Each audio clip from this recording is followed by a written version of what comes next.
Acton In Focus is brought to you by Gallant Insurance Agency.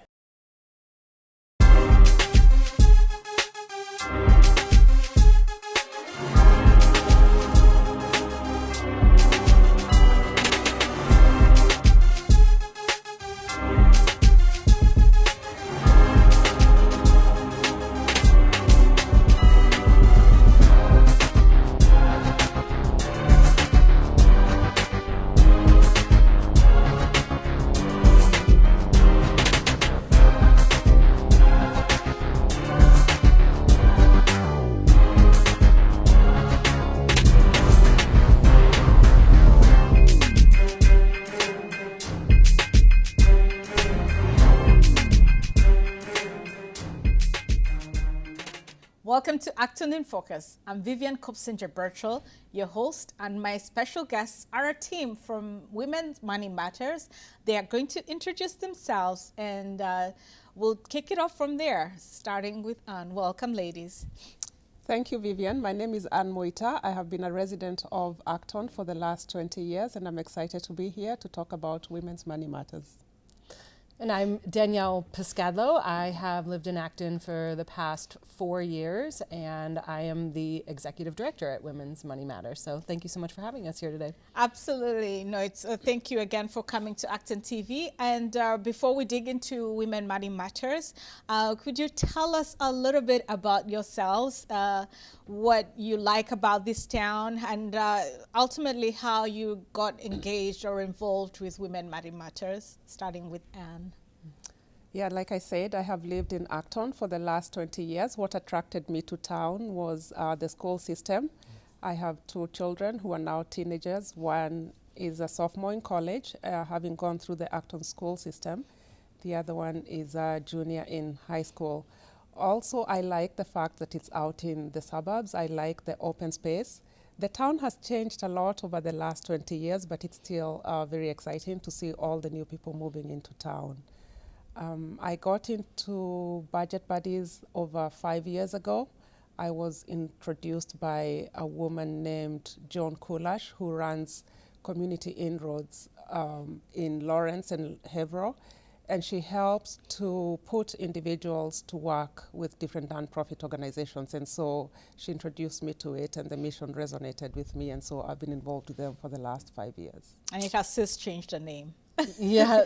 To Women Money Matters. All right. So like Anne, we also moved to Acton for the school system. We have 2 boys that are both at McCarthy Town, so they're 7 and 9, and you know, we are in West Acton in Indian Village and have just felt such a warm hug of community since the very first day that we moved in, and feel so fortunate to be a part of this wonderful and diverse community that we're in. So yeah, I also started and got involved when it was Budget Buddies. We did rebrand recently to become Women's Money Matters.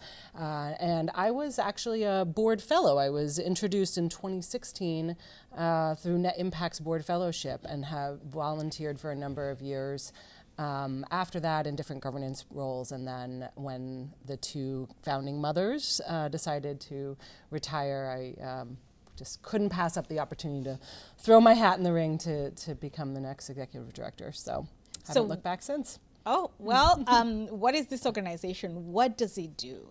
And, well, you know, as you're explaining what it does, Yep. The other question is, why did you change the name from Budget Buddies to Women Money Matters? I'm just curious. Yeah, sure, I can take that. So we are a organization that is focused on financial wellness for women who are living on low incomes. And we use a unique model that combines a small peer cohort of women who are facing similar financial challenges and situations, and brings that group together, matches every woman that comes into our program then one-to-one with a personal coach, a volunteer coach, that stays with her throughout the program and is there just to focus on her financial goals. And then they go to a series of financial wellness workshops that we've designed over the many years that we've been around to really uniquely address the needs of women specifically and women living on low income. So those workshops take place weekly over a 3-month period and cover everything related to what you would need to understand about your credit, building credit, repairing credit, banking, eating healthy on a budget, wants versus needs. It's a pretty comprehensive program in that sense. So in terms of why we rebranded, a lot of it was really driven by the pandemic. We started to run more virtual programs through COVID to really meet women and where the need was greatest. And with that, we felt like it was very important for us to have, a little bit more of a descriptor of who we are in our name. We actually don't even call it a budget in our programs. It's a spending plan or a savings plan because budgets can be kind of anxiety producing. So, Yeah. And If I could take a step back too, also when the organization started, it was a small organization that was started more than 10 years ago. And so as organizations grow, you need to remain relevant and evolve with the times. So we felt from a board perspective that it's more inclusive and it's going to expand the net of the people who can be involved with the program. So Women's Money Matters has a bigger reach and a name that would resonate more with people. yeah. right, so you have mentioned that it serves women with low incomes or women who really sometimes have no incomes at all. What have been the trends? What kind of demographic have you seen through the years that is needing this service? Yeah, so we serve, it's mainly women of color, almost 70%. It's mainly moms, also around 70%. And so those are two things that have stayed pretty consistent. We do offer programming in both English and Spanish, and the Spanish program is a more recent development, like having translated and have the volunteers to really run that program. So we are seeing an uptick in the number of women that go through our program in Spanish. So that's one of the big changes. But we work with a lot of women who are living in transitional housing. So that has increased throughout the pandemic. There's certainly been a greater need. And we also work with women who are mainly on some form of public assistance. And so we've just seen that need rise as well. Yeah. Additionally, I think women have not been immune to the impact of the pandemic. Prior to the pandemic, we were seeing a lot of women who were coming into us through agencies. Yeah. But since the pandemic, we've actually expanded our programs to have women who directly reach out to us to join the program. So that's been a trend. Unfortunately, the need has just increased. Yeah. And it's also a well-known fact that women make 82 cents per dollar compared to men in the workplace. And so there's just a gap there. And also we've seen what is the cliff effect. A lot of women, as you become mothers, they drop out of the workplace, and I think the pandemic, exacerbated that. And so the demand for our services, unfortunately, has just grown. Yep. Right. We can, as a woman, I can relate to many of the issues that you've pointed out. And the other layer that I want to introduce right now is the immigrant mother or woman. Yeah. How many of those do you serve? And I know that, Anne immigrated from Kenya. So she's probably familiar with the struggles of integrating in a new economy, new environment, and trying to navigate the financial systems. What has that been like for the women that you serve? Yeah. I can expound on that a little bit. Coming into this country as an immigrant, the financial system is daunting as it is. Coming from Kenya, we don't have credit scores. It was just recently introduced. But as an immigrant into this country, that's one of the things that you have to learn, how to navigate the financial system. Banking services, the importance of having a credit score. So we actually have some programs that are geared specifically to immigrant women, like Danielle alluded to earlier. What we do is we have a cohort of programs. So we can reach out to different immigrant groups and have a program that's geared specifically to them. And in those programs, we actually deal with issues that are unique to those immigrant women. And what makes it even more appealing is the one-on-one coaching, which is unique to Women Money Matters. Anybody can be a coach. You don't have to be financially literate, because most people think, oh, I don't know anything about finances, so I can't be a coach. Women Money Matters actually designs the programs and walks along with you. So even for women who are immigrants, you can be a coach. And through Women Money Matters, you learn about credit score and planning your money, budgeting, and what's the implication for you. So it's been very helpful, and I think that's a set of unique circumstances for immigrants. Yep. Right, and for Danielle, you were born here, obviously, and so you were familiar with the credit score system. What gaps have you seen, in addition to what Anne has said, that the people needing your service, especially the immigrants, are, need help with? Yeah.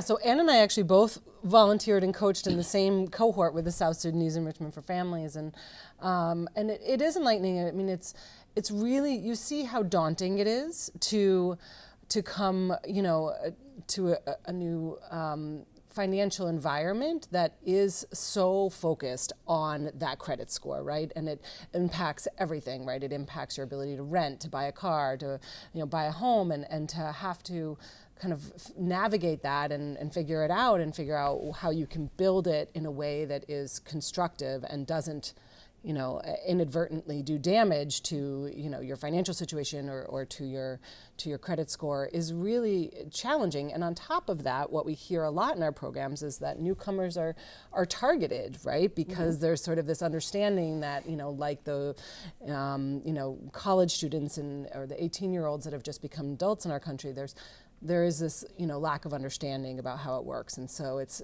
navigating that kind of being targeted as well as an immigrant that we have to really raise awareness and really work against.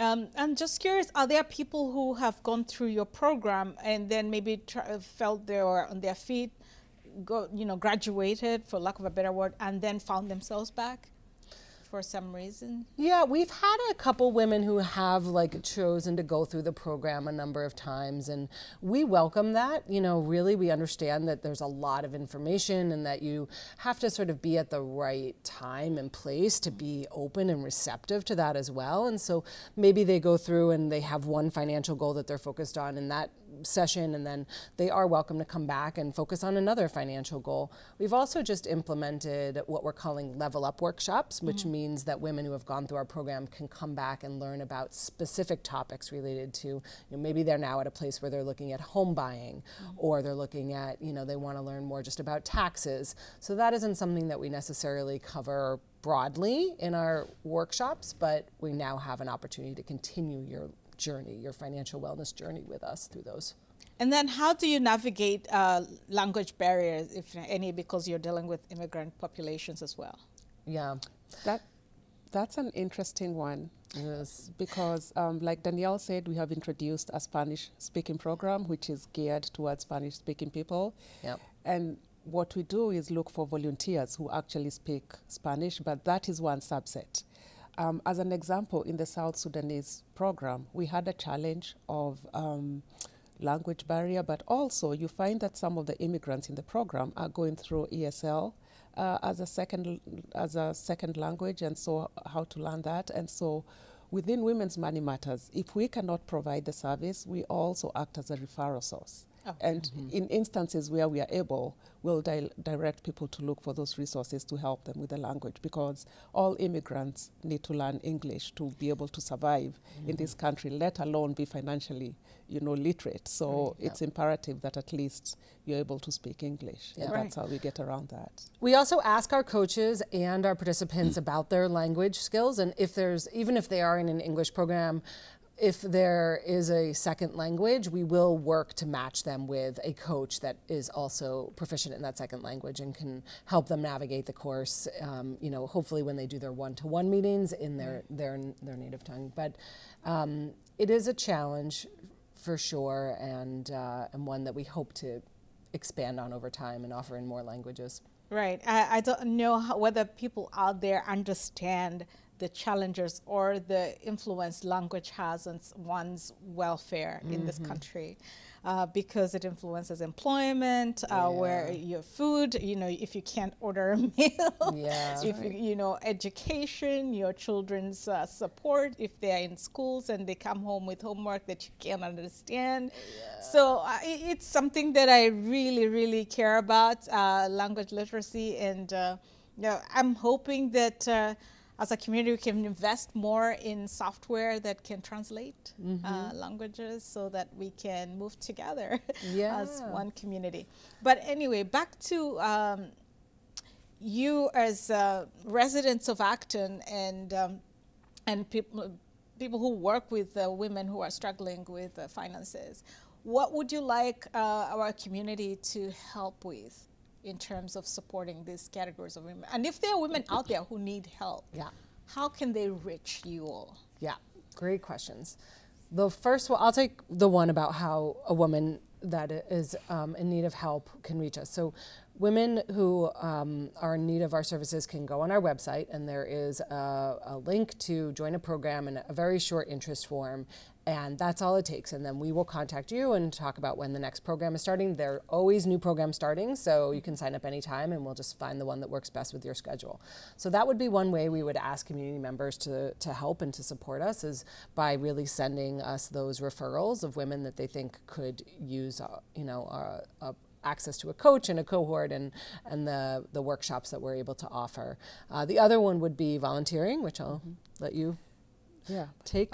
Like I mentioned earlier, you don't have to think of yourself as a financial guru to be a volunteer. All you need is a willingness to partner up with one of the participants in our programs. Women Money Matters prepares all the materials. And if you think about the population that we target, some of these women don't have anybody to talk to about finances. They've never had anyone take a personal interest in them. And so what we have found with the unique model of matching people one-to-one, people develop relationships beyond the financial literacy. And it's amazing that even the volunteers say they learn something in the program. So I think it's a two-way, both as a volunteer and both as a participant. There's something for everybody in it. In addition to volunteers, we are an organization that is privately funded by fundraising. So if people can't be volunteers and you can't coach with us, we are also looking for people to donate to the organization. We are 501c organization, so all donations are tax deductible. And I think within this community, would be looking for help with that as well. And to volunteer, we have a volunteer coordinator on the website as well. You can go and find a link on the website. Yeah. Two questions before I forget. One, what is the matrix for low income for your program? And let's start there.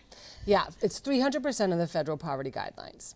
Okay, which is it's done by family size. Okay. So when you go to the application, that's the first thing will be like, what's your family size and and then the matrix will show you if you're eligible within that. But we're not really in the business of turning women away. That's just where our resources are spent, on women that are living within 300% of the federal poverty guidelines. And the reason I asked is sometimes I have this challenge with this matrix because they let people fall through the cracks. And here's an example.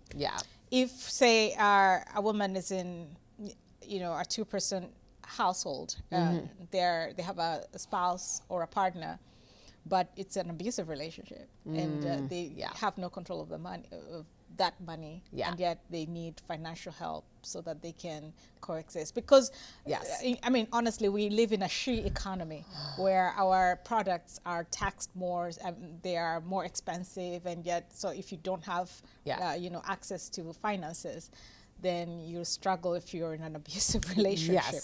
So that's one of the issues. But just to give you an example, so that's why I asked that question. And how do you make sure that, I guess you've kind of answered it, that you don't send anyone away, but...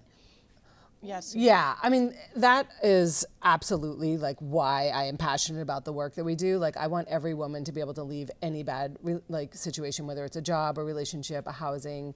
And we work with a lot of domestic violence shelters, and we of course like would love to reach women, you know, to be able to help them get out of those bad relationships. And 99% of domestic violence situations, there's also financial abuse happening. And so in that case, like, we absolutely would welcome, you know, a woman into our community, regardless of the federal poverty guidelines, and help to be a source of support. And we have a lot of partners that do focus on that specifically, like helping with the financial resources to make sure that women are able to, you know, get their feet under them and be financially independent. And then the other kind of thorny area, or gray area, not thorny, is people who don't have status yet in this country but want to navigate this. I was going to address that because you asked like what percentage are immigrants, and so we don't know because we don't ask and we don't care. So that is not something that is a prerequisite, and we don't think it's a part of, you know, something that we need to be even aware of. We certainly wouldn't want anyone to feel uncomfortable filling out our application or joining a program because of their documentation status. So immigration status is a non-issue for us. Yeah. Awesome. Yeah. Good to know. Safe haven. All right. So, and then one other thing. If a male, I want to be a trainer or a coach, Yeah. is that allowed? Yeah, that's an interesting question that always comes up. So, just to be clear, we open it up to men to be presenters. Yes. But we don't open it up to men to be coaches one-on-one with the participants. So men are welcome in our programs to present, but just because of the women that we target, we find that most people are comfortable talking to other women about their finances. And also, I just like to make it clear, we also have programs for girls, because if you think about it, for teenage girls, girls' life, because if we can be able to teach people about financial literacy when they're much younger, I think you have a better chance of managing your finances in the long run. Yeah. So just teenagers or? No, so and young adults. The Life Launch program is for women 14 to 22, and we do get that question a lot, and it is a women helping women model, and that's part of like the relationship building, and you know, we're trying to create safe spaces for women to feel comfortable talking about their finances, and that doesn't exist in a lot of, you know, other circles. So that's our model. No, this is amazing. I'm just so excited to see 2 Acton residents helping our communities, not just in Acton, but you know, how many towns do you serve with We are Women Money Matters? across the state of Massachusetts now. Yeah. That is amazing. So we, as an Acton resident, I'm proud of the work that you're doing. I'm proud of you. And did you want to say something? I was going to say 99% of our participants are actually from Massachusetts. Awesome. Oh, that is amazing. Is there anything that I have left out in terms of getting to know what you do, or what drives you to do what you do, that you'd like our viewers to? That's a good question. I would like to say I'm passionate about financial literacy and helping women, and that's why I got involved in Women Money Matters. And being an immigrant, we have a saying in my country that if you help women, you help a community, because it is said that a woman who's happy and confident in herself helps to create a healthy community by raising a healthy family as well. So I would like to encourage any Acton residents out there, if anybody needs help with financial literacy, please reach out to us. Like Danielle mentioned, through our website, we don't turn anybody away. And so would be more than happy to work with them.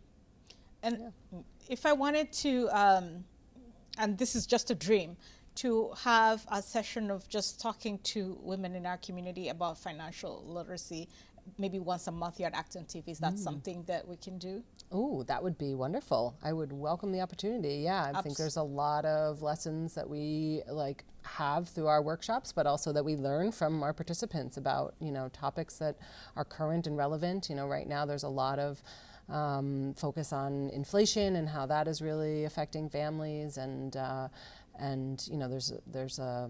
would be a great space for us to create.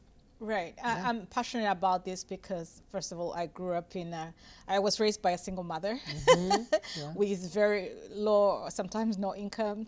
So I kind of am familiar with the struggles of a woman trying to make it work. And what people don't realize sometimes is that a child watching their mother struggle is the most painful thing. Yeah. And it haunts a child, and I think it's because of that I'm passionate very specifically about empowering women.